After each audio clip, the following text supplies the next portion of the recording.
What I find more efficient is, as we go into this position, we turn the thumb away, okay? That points the elbow towards only one of my hips, all right? It's gonna point it towards the inside hip, inside to relative to his body. Okay? That leaves us with a couple inches of hyperextension before it breaks. So we're assuming right here is hyperextended already, and now we're looking at a break.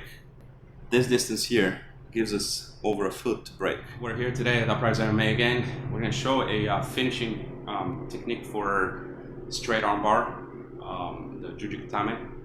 There is an old wisdom which still prevails, generally speaking, and then there is a better method, in my opinion and other people's opinion, that is more efficient, and we'll look at why it is so and what it is, basically.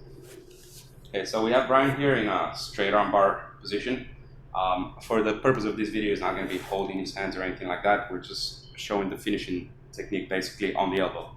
So we've been taught for decades that bringing the thumb towards the ceiling and pointing the elbow towards our hips is the ultimate way to do it. Pinch the knees, bring the heels in, back heel.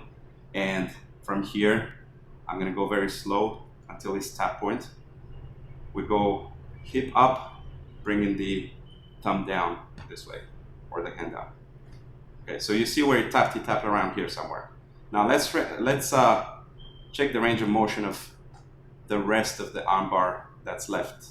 Okay, so we're assuming that from here on, right here, now there's going to be hyperextension for about maybe an inch or so, and then it's going to be probably a break. Okay, so we're looking at this much range of motion for the break. Okay, now this is a very efficient way to break someone's arm. Don't get me wrong, I have absolutely nothing against it. In fact, I've been doing it like this for some time. But what I find more efficient is, as we go into this position, we turn the thumb away, okay? That points the elbow towards only one of my hips, all right? It's gonna point it towards the inside hip, inside to relative to his body, okay? Now I'm gonna grab his wrist, his hand here on the meaty part, and I'm going to do the exact same thing without hipping in.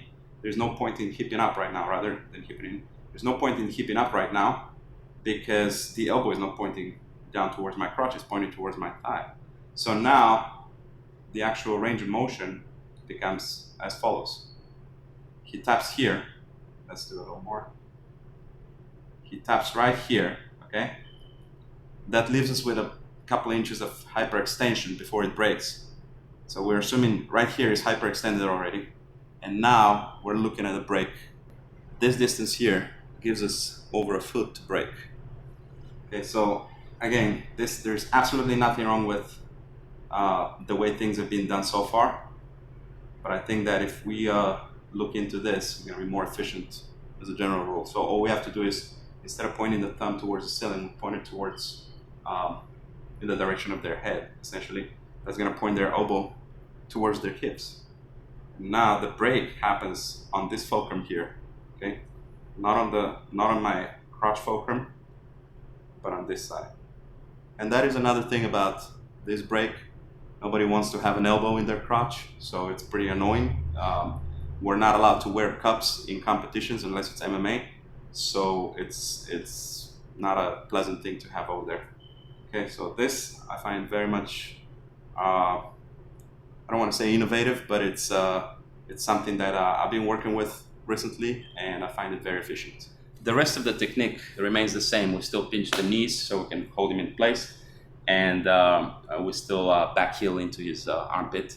Of course, that depends on the configuration of the legs, but in this particular case, with the two legs on both sides of his arms, that is what works.